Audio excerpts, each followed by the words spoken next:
Hi, I'm Laura Cox Kaplan. You're listening to She Said, She Said.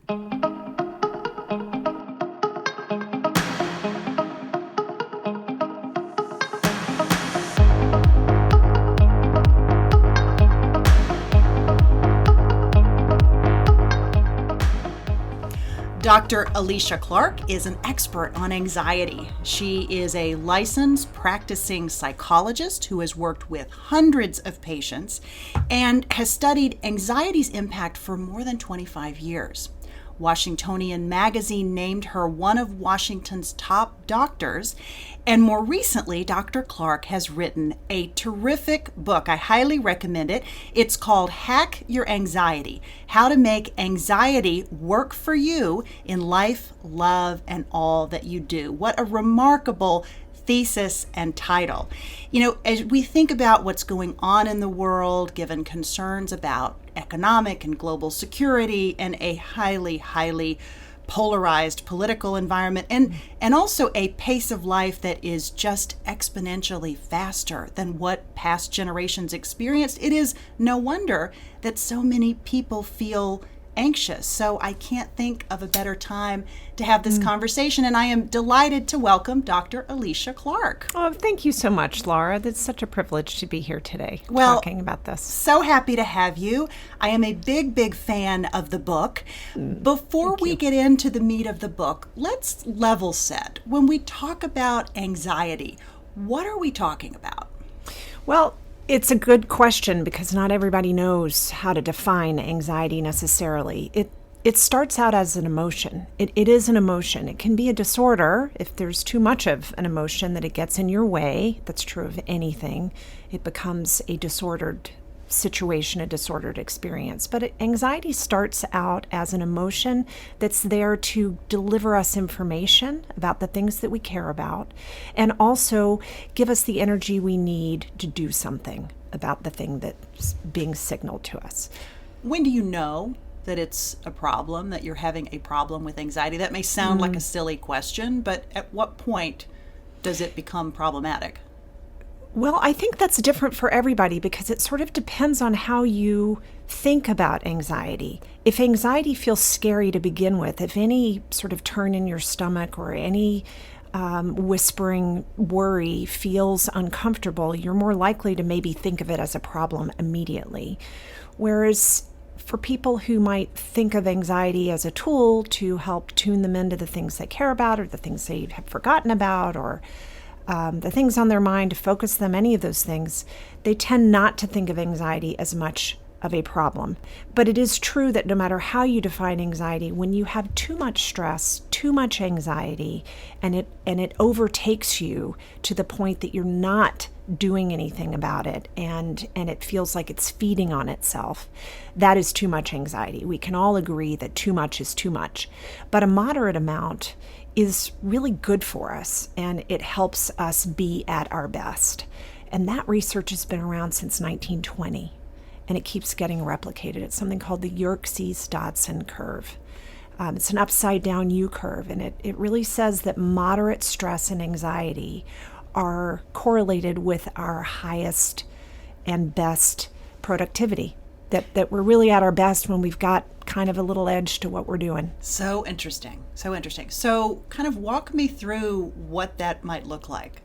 Give me sort of an example or a day in the life of how you hear that anxiety, you hear those whispers, to use your words, and how you know sort of what a healthy level is and how you should react to that.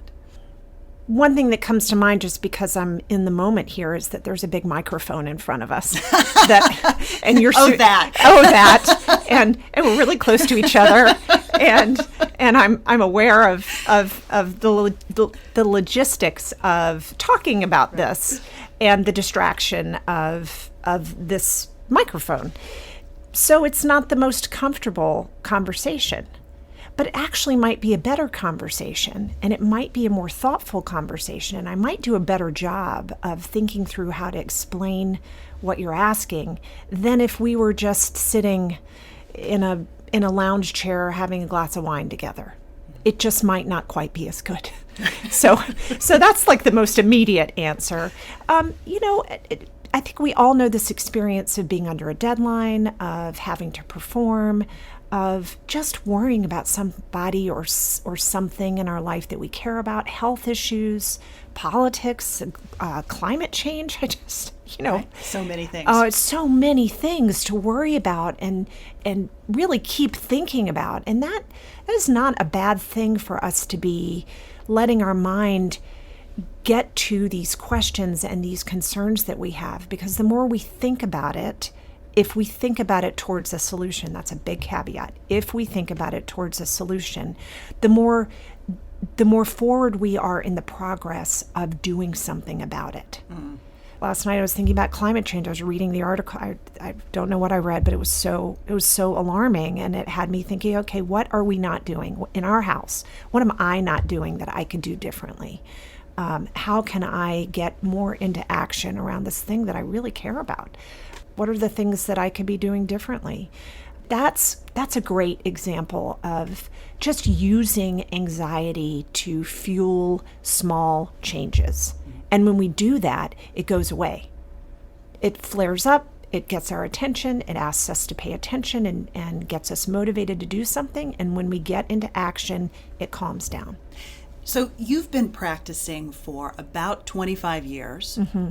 What's changed as it relates to what you see in anxiety in your patients? What's been your experience? My experience is that we are more anxious. We have more things to worry about. We have more information. We're in the information age. It's been in our lifetimes, that certainly in mine, that, I didn't do my dissertation with email. There was no email. So it's a long time ago, and yet it wasn't that long ago. So we have access to so much more information. There's so many things that we care about. That, I think, is driving a lot of the extra anxiety that we feel. I also think we're more educated. I think we know we're understanding more about mental health. We're understanding more about the things we should worry about, the things we should watch for. We've done an excellent job of educating the public on signs and symptoms of fill in the blank. And we're frankly pretty worried about it. We're aware, and we get worried about it. Mm-hmm. So I think that's a bit of what I'm seeing, is that there is more anxiety, but we're also a bit more afraid of anxiety than we ever have been before, because we've done an excellent job of telling people stress hurts you, mm-hmm. and anxiety hurts you. And actually, the research really doesn't bear that out. There's some very compelling large-scale studies that bear out that it's not stress or anxiety that hurts us. It's how we think about it that makes the difference. Let's dig into that a bit, because you spend a lot of time in the book, which was mm-hmm. really what I loved about it, talking about this notion that when you become afraid of the anxiety, that's when it becomes problematic. So talk a bit more about that notion. Yeah. Well, it's when we become afraid of anything, it hurts more. So we can be ready to have our blood drawn, and if we decide that, oh my God, it's going to be horrible, we are going to tense up all of our muscles, and it is going to hurt more, and likely the person isn't going to be able to get what they need, and they might have to stick us twice. So it's not just anxiety about anxiety. I call it secondary anxiety. It's anxiety about any experience. You could be anxious about being sad, and you'll be sadder. Mm-hmm. But in particular, when it comes to anxiety, when we get worried about how anxious we're feeling, we can push ourselves all the way to panic. And this is what happens when people panic: is they feel the anxiety coming. They're not. It's not comfortable. They don't want to feel this way. They might be confused about what's happening in their body, but they get scared. And the minute we get scared and we think, oh no, I don't want to feel this. No, I can't feel this. We really ratchet up our autonomic fear response, and we push ourselves into fight or flight. And fight or flight, when you're not fighting or flighting, turns into panic. It can be panic, and this is not. That is a great example of the kind of anxiety that's really not helpful. And the secondary anxiety, when we get afraid of our experience, that's when we really push it into something that's not going to be as easy for us to manage or use effectively. So a first sort of clarion call is try not to be afraid of your anxiety. It's really there trying to help you. Doesn't mean it can't get out of whack sometimes. And it doesn't mean that all of us ought to walk around with a pit in our stomach or not being able to sleep or the many ways that anxiety can sort of impact us in an unhealthy way.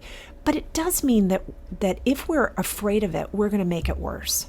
And turning into it and trying to listen to what it's signaling to us, what we're feeling that we need to pay attention to rather than turning away from it, that is what I've found really makes the difference in terms of managing and using anxiety constructively. Yeah, it's a very empowering concept because it's enabling you to take control back, which Exactly. is oftentimes part of the problem, is that you feel out of control, and that makes you feel more anxious, or at least I should speak for myself. It makes me feel more Absolutely. anxious when I'm out of control and have too many things to do. You talk about this notion of busyness in the book, which I thought was really interesting. Talk a bit more about what you mean by that and why that can exacerbate maybe this tendency toward anxiety. On this idea of so many things that come across our consciousness every day and so many things that are on our mind and so many things that we think about all the time, they don't come in an organized way, and they don't tend to come in a prioritized way. When we're stressed enough, when we have enough on our plate, we stop being able to sort things. I know that's true for me. I stop being able to tell the difference between something that's maybe not so important and something that is pretty important. That just all feels like it's got to get done, or it all feels like it's got to be thought about. And one of the things that I notice in people when I sit down and talk to them, I certainly notice in myself, is that when I tune into what really gets me activated, what I really care about the most, that helps me sort all the data. So my anxiety, what I worry about, what I feel stressed about, if I can ask myself, what do I really care about? Like, what's really bothering me here? What's that thing that I know I need to do, I haven't been doing it? Like, when I'm brave enough to recognize that and actually activate on that thing rather than the other things that might be the lower hanging fruit, the easier things to do but aren't as important, that anxiety really starts to calm down. Can you give me an example? The thing that's like really on my mind is my next book project. Like, what should that be? And how easy it is to get distracted by so many other things that need to get done and not carve out the space to really be thinking about that. But that's what I wake up thinking about, and that's what, when I am rested and have time, though, that's where my mind wants to go, and that soothes the anxiety of, okay, what's next? But it's not easy to do. It's not always easy to activate on those things because there are a lot more things to do. I don't have the answers necessarily. I mean, there are plenty of other things too. But when I look at what are the things I worry about the most, that does help me sort and focus on what's most important. Yeah. Why did you write the book? I wrote the book because I found that people came in afraid of their anxiety over and over and over. And what I noticed was that a lot of times they weren't worried about things that were irrational. They were worried about things they should be worried about. They were worried about being maybe in the wrong job. They were worried about being lonely. They were worried about the quality of their friendships or their relationships. But they were spooked about how anxious they were feeling. And what I found myself doing over and over was saying, you know what, let's just think about this a little differently. Maybe you ought to be worried about these things. All of these things sound really reasonable to be worried about. And as we just tuned into the anxiety and saw it as something that wasn't irrational, they felt better. They felt better, and it went away. It tended to go away, at least at the beginning, at that point. And then the more we talked about it and helped sort of activate on the things they cared about, that really made a difference too. So I went looking for a book. All right, well, okay, let me find a book that's talking about anxiety in this way. There's got to be one. No, there wasn't one. Like everything out there was repeating the same message of anxiety is irrational. You need to learn how to calm. You need to learn how to, and that's not untrue. Too much anxiety is too much. But not all anxiety is bad. And when we think that way, we actually set ourselves up to be more anxious. So I didn't set out to write a book, but I found myself inspired to. And it's really a labor of love and a hope that it can help more people than just the few that I get to see in my office. Because this is the She Said podcast, can we talk a bit about any differences that you see between men and women as it relates to this topic? You and I had a minute to talk beforehand, and the science is not as conclusive as what we would imagine it to be. Right. So let's talk about maybe what you see, even anecdotally. I was telling you earlier, I do get asked a lot about this from journalists. There is this sort of I think there's this thought that as women, we may feel anxiety more, we may be more prone to it, but I don't think we're more prone to mental health issues necessarily. I think as women, the way our brain is structured, at least one thing that everybody can agree on is we do a better job of translating around our brain than men do. What does that mean? That means there is a middle part of our brain called the corpus callosum that connects the right side of our brain to the left side of our brain. And the different sides of our brain are understood to do different things. So the right brain is more emotional, the left brain is typically more verbal. Women having a thicker middle part are, when you can look at their brain functioning, they tend to use both sides of their brain more than men do. Men can really focus on one or the other. They can sometimes hyper-focus us out in terms of that. But women can use more of their brain. So that means in practice, I think, and in my experience, we have a more fluid relationship often with our emotions. And we talk more. We tend to have an ability to talk to other people easier than men do. And I think when it comes to anxiety, we might feel more because we may have a combination of thoughts and feelings and do that dance more in our brain than men do. Because we're more willing to talk about these things, it may be that we have a sense that we experience it more. I was telling you earlier, I see almost as many men as I see women. Right. And so that notion of stigma is not really true in this case. It's not. And I think just in our gender politics, we're in some exciting change here in terms of just rethinking all of these sorts of differences around. Have you seen a shift in that in terms of, we talked, and this is what you're alluding to, whether women are more likely to seek help for anxiety than men, and you say that your practice is pretty balanced. Was that always the case when you first started out? Have you seen any difference in the last 25 years? Oh, I will say I see more men now than I used to. So for sure there is a trend there, at least in my practice. I think in general we're becoming a lot less stigmatized around getting help, and men and women together who are mindful around wanting to be happier and wanting to live a fuller, richer life.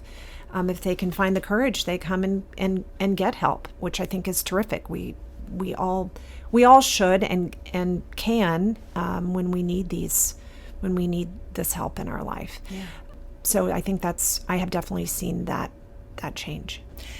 One of the other things that strikes me too, and because we talk about this on the podcast a lot, is that we see women behave in a way that oftentimes they're harder on themselves than men are. They go, they ask for a promotion, they're turned down. It becomes something that oftentimes we as women will personalize in a way that a man might say, it's just wrong for the job, he moves on. Mm-hmm. And she may be much more inclined to personalize it. And so I'm curious, again, it is not every woman does this. This is not true in every case. Some men take it very seriously. But generally speaking, I hear a lot more about women that take criticism, feedback to heart and more personally than men do. And I'm curious as to whether there's a link between that maybe and anxiety. You know what, I think you're right about this, and I'm thinking about the Confidence Code, that terrific book. Yeah, Claire Shipman was on an earlier episode of the podcast. It's a great book, and their data that they draw on is also so strong and so concerning for moms of girls. And I have a daughter. That something happens in adolescence where girls tend to pull away from competition, and boys don't tend to pull away as much. That girls more prioritize more their relationships and being liked than perhaps boys do, and because of that, they tend not to compete. And in pulling away from competition, the thinking is this could explain how women have a harder time competing and feeling the confidence that their male counterparts do. And I mean, there were some brilliant anecdotes in the book, how men just figure out, well, it just wasn't my thing, and that's fine. And women might, go over and over and over looking for perfection before they'll be willing to step in. We can be more cautious. We can be more careful.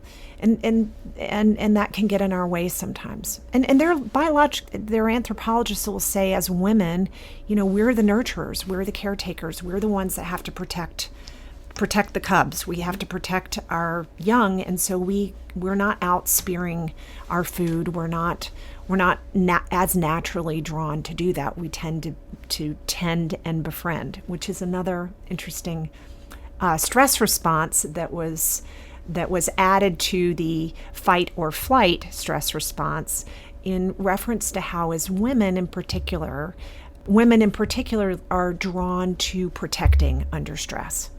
So this can be a great thing. We're socialized to do this, and we're excellent at maintaining our connections and and taking care of people and things. But we don't always think about ourselves and putting ourselves out there, or feeling the confidence that we need to go do the thing that we need to do, and that can produce anxiety, and can, it's a chicken and egg thing with anxiety. It can be a result of anxiety. It can produce anxiety. I definitely think that they're related, and in this sort of broad strokes gender difference way. Yeah, let's shift and talk about what do we do. Right? We're experiencing anxiety. We're feeling a bit out of control. What are some of the tips and advice that you offer in the book to help us make that pivot, to help us sort of recognize, okay, it's a tool. Here's how I can use it to my advantage. I'd say the most important thing to remember is that you're in control. We know from the data on studying all sorts of people under anxiety that the experience of not being in control, the experience of something happening to us rather than something that we're doing for ourselves, is replicated over and over to be an anxiety-producing experience. And this can be little things, I would imagine, like having something thrown on your calendar that you hadn't planned for that day, or, you get thrown curveballs all day long, right? So it can be little stuff, right. It could be your kid saying, hey, can you help me with my internship selection that I need to do in an hour? I forgot my knee pads for That's right. whatever sport. That's right, exactly. It could be any of those things, yes. We're never in control of the ask. We're seldom in control of the ask or maybe the stressor, but we're absolutely in control of what we do with it. And that's not new information. We know that we're in control of how we respond to requests and asks. What I think is particularly helpful when it comes to anxiety is that we're in control of our attitude. We're in control of how we think about our experience. So in the weeds of anxiety of, this is really uncomfortable, I don't like how this feels, if we let ourselves go down that path of, I don't like how this feels, this is bad, we will not be able to use our anxiety as constructively as if we can instead say, this is anxiety. Pretty uncomfortable. would rather not be feeling it right now, but I'm going to remember that this is energy and this is focus. And we do know from a neurological perspective that is what anxiety is doing for us. It's focusing our attention. It's giving us energy. And this uncomfortable friend is going to keep me focused on what I need to do. And it's going to keep reminding me that if I don't do what I need to do, it's going to just not go away. Yeah. So recognizing that it can be a good thing and seizing how it can be a good thing is going to help it not be a problem. It's going to really help it stay as constructive as possible. So that's like my number one thing.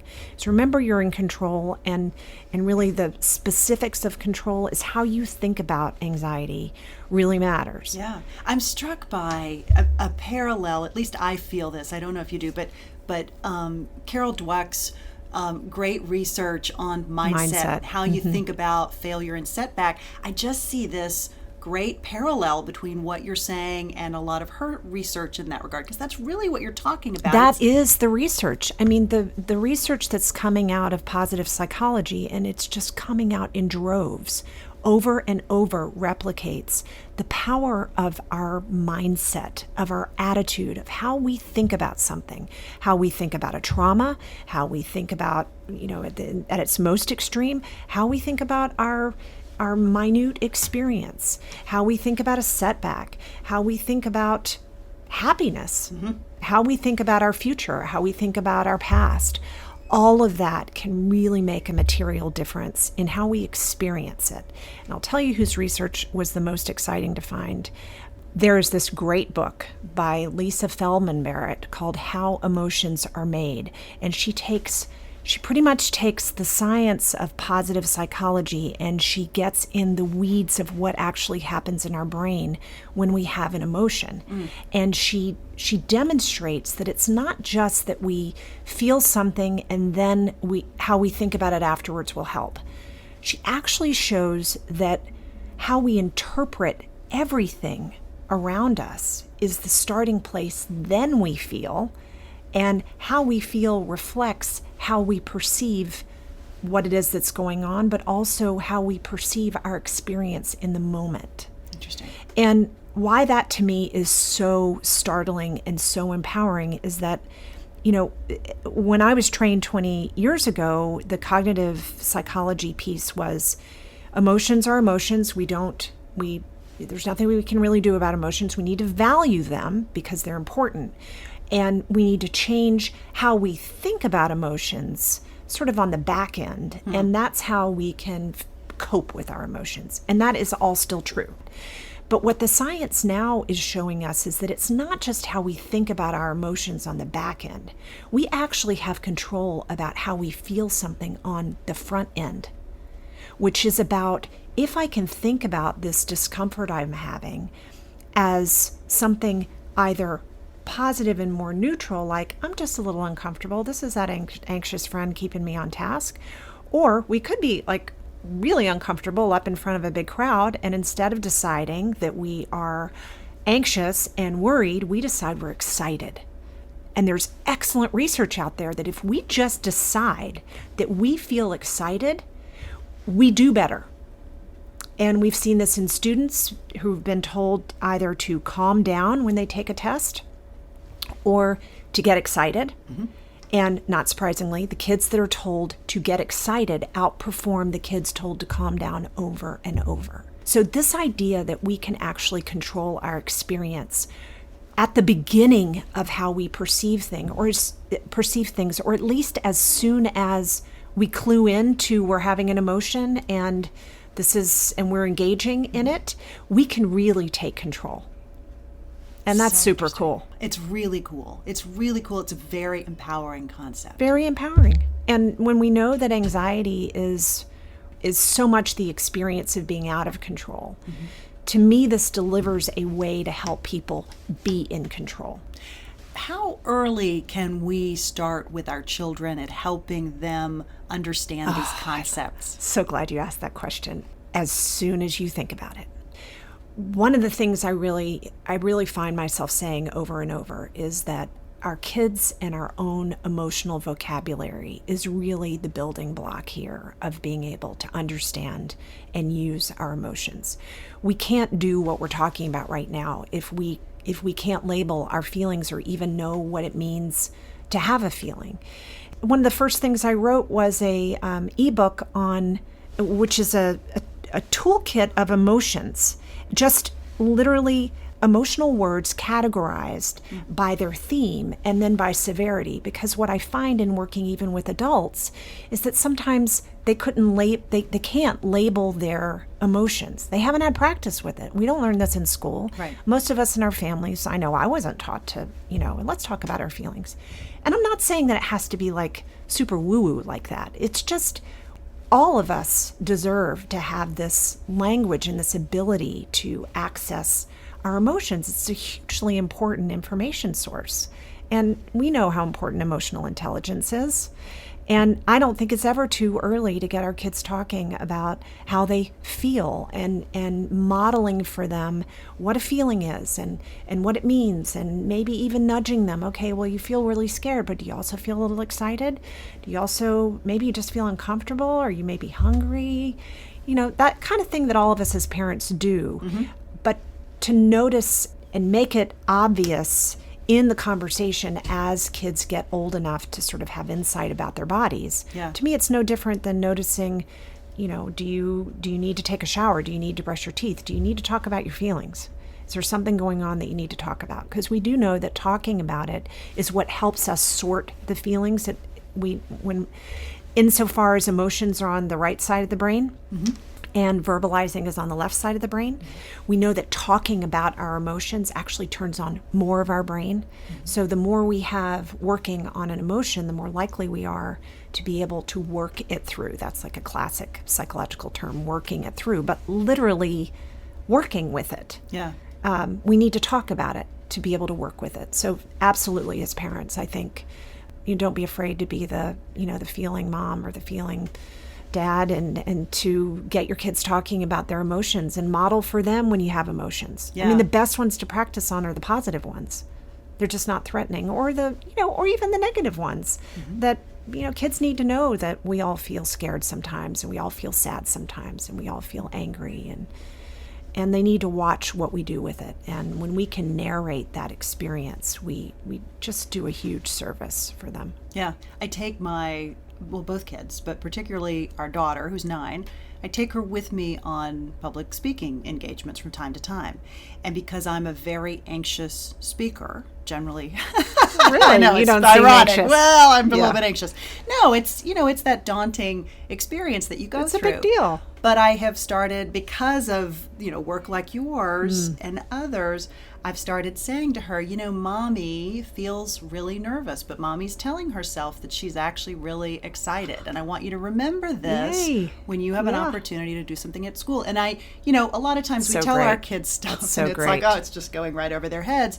But when I hear her parrot some of this back to me, it's just an indication that role modeling and trying to be more authentic with our own emotions, maybe, absolutely, as we're talking to them. And you're making a difference, and you're helping her have that language and build that language and that insight into her own experience. Right? Getting sort of comfortable with the idea that some of these experiences, even though you want to do them and need to do them, you're not always going to be comfortable doing it.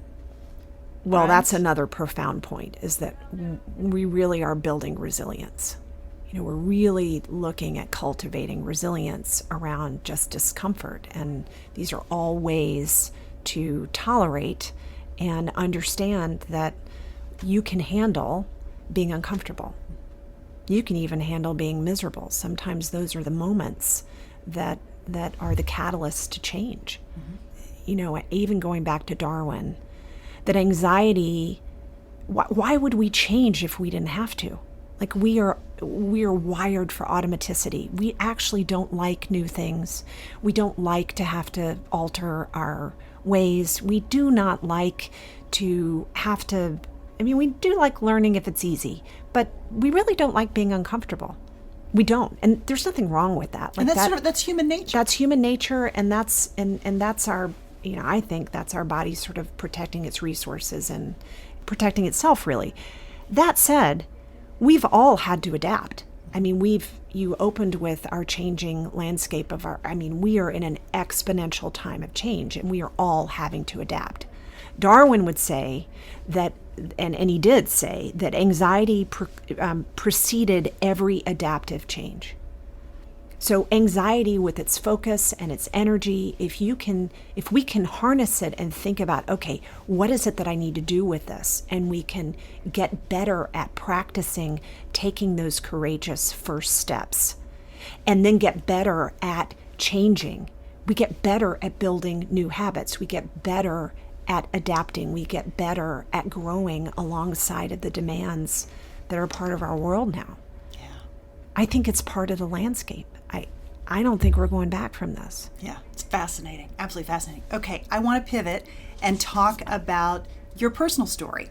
So I was fascinated to read that you studied art history as an undergraduate. Yeah. How did we get from there to here?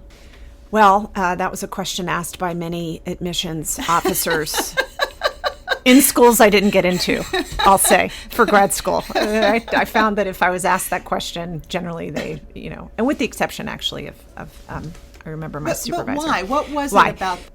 I didn't know all I knew about art was it was beautiful, but it was also so interesting.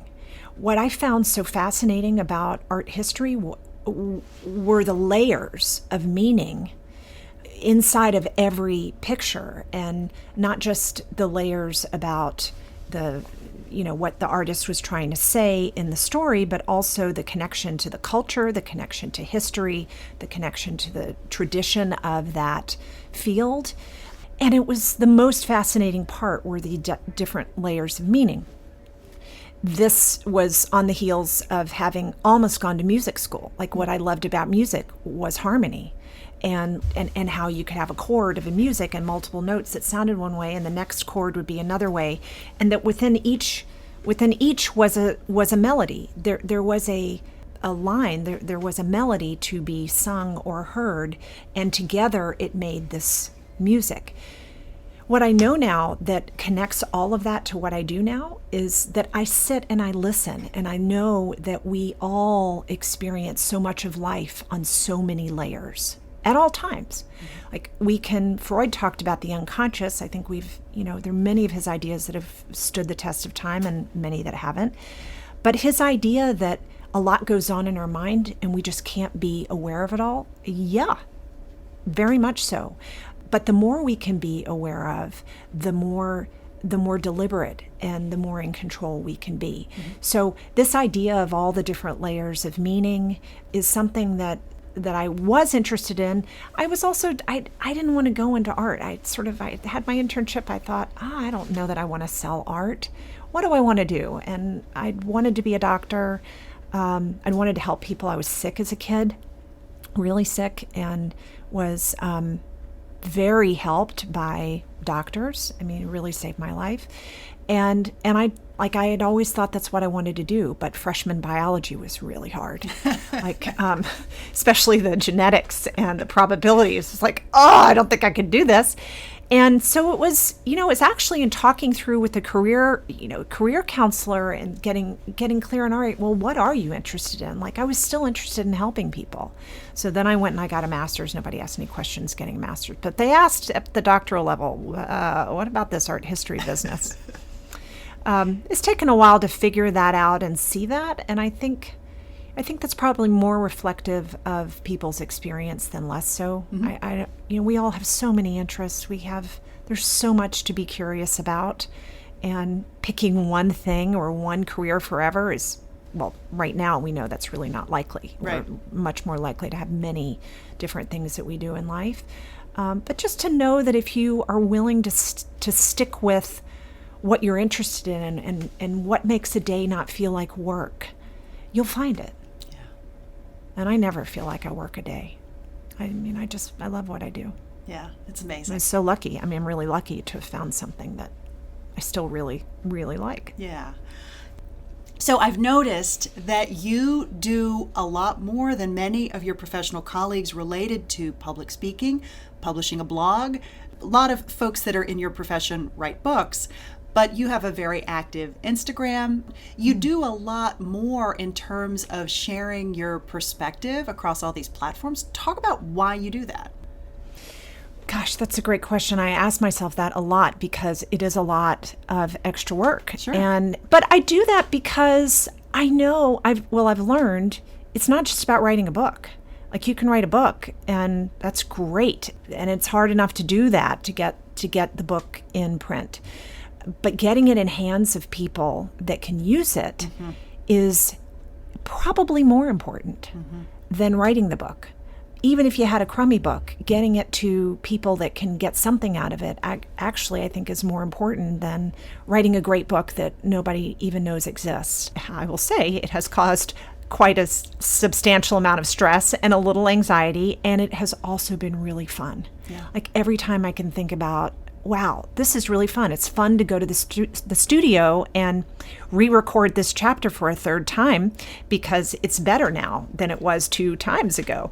And it actually is fun. Like, it's a treat to get to do new things when we get older and to just keep life interesting and stimulating. But you did the audiobook yourself. And I think I was a little naive about that. I was naive in terms of how hard it was to actually narrate a book. I thought, how hard can it really be to read your book? And how hard? It was hard. Really? It was Why? really, kind of brought me back to the music. It was a performance. These are these subtleties that are just so important because you can hear it immediately as a listener. And I just totally underestimated just the sheer talent of professional narrators. It was just important to me to have it be in my own words because I do so much talking for a living. I just felt like I wanted to read my book. Such a pleasure to be with you. Thank you. I ask everyone who comes on the podcast for a single piece of advice or a life hack. It can be related to what you do, the great advice that's in this book, or something else. What would that be for you? Nothing's wrong with you. Nothing's wrong with you. Anxiety means that you're a human being and that you care. And the more you care about, the more anxious you're going to be.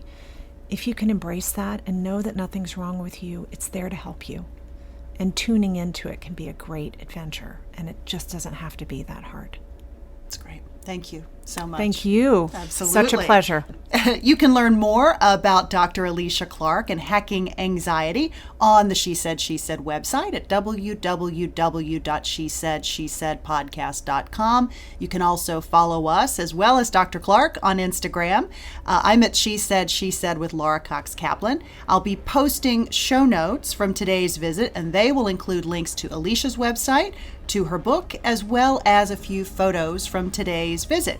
And of course, remember, here at She Said, She Said, you will always find incredibly insightful conversations like our conversation today with Alicia, inspiration, and women who are having a positive impact on the world every single day.